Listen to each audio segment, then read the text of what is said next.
आज हम अपना 73वां गणतंत्र दिवस ये मना रहे हैं। इस पावन पर्व पर मैं सभी प्रदेशवासियों को हार्दिक बधाई देता हूं। गर्मी सर्दी की परवाह किए बिना दिन रात देश की सरहदों की निगरानी करने वाले जवानों को मैं गणतंत्र दिवस की विशेष रूप से बधाई देता हूं। मैं स्वतंत्रता सेनानियों व उनके परिजनों का हार्दिक अभिनंदन करता हूं। आज अंबाला की इस वीर भूमि पर तिरंगा फहराना मेरे लिए गर्व और गौरव का विषय है।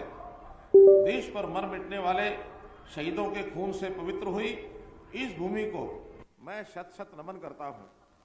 यहां से उठी चिंगारी ने न केवल प्रथम स्वतंत्रता संग्राम का रूप धारण कर भारत में ईस्ट इंडिया कंपनी के शासन का अंत किया, बल्कि आगे चल करके ऐसा विशाल जन आंदोलन खड़ा कर दिया जिसके बलबूते हम 1947 में ब्रिटिश शासन को उखाड़ फेंकने में सफल रहे।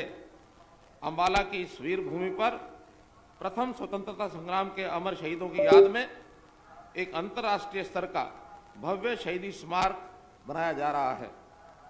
अंबाला 1857 को क्रांति के इतिहास में दर्ज है और आज के इस वैज्ञानिक युग में भी अपने वैज्ञानिक उपकरणों के उत्पादन के लिए भी अपनी एक विशेष पहचान बनाए हुए है।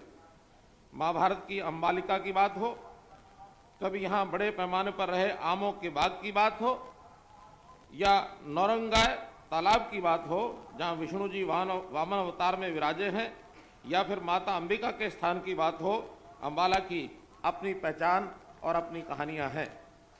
गणतंत्र दिवस के इस पावन पर्व के साथ आज़ादी के आंदोलन में त्याग, तप और बलिदान की अनेक यादें जुड़ी हैं। मैं आज़ादी के लिए अपने प्राणों को न्यौछावर करने वाले ज्ञात अज्ञात शहीदों को नमन करता हूं।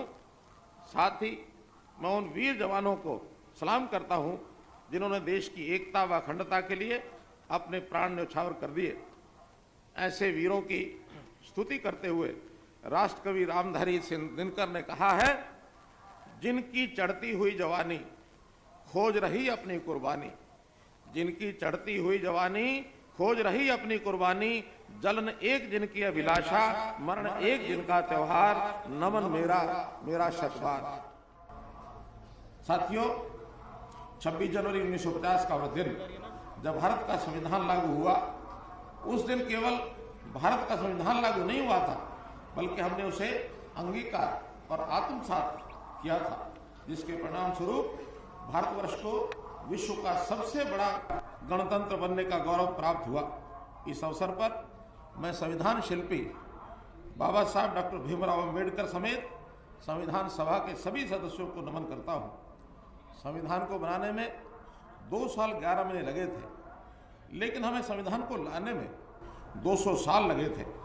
इन 200 सालों में हमने बहुत कुछ देखा था, बहुत कुछ जाना था, समझा था, तब जाकर संविधान सामने आया था। भारत का संविधान केवल शब्दों में नहीं लिखा गया, बल्कि हमारी सोच को दुनिया के नक्शे पर लिखा गया था।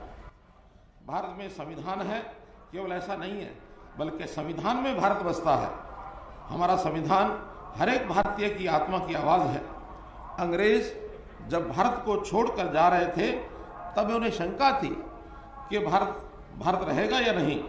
गणतंत्र के रूप में पिछले 70 सालों में हमने केवल अपने आप को स्थापित ही नहीं किया, बल्कि दुनिया को भी बताया है कि गणतंत्र कैसा होता है। भारत में गणतंत्र केवल व्यवस्था और सोच में ही नहीं, बल्कि हमारे खून में भी है।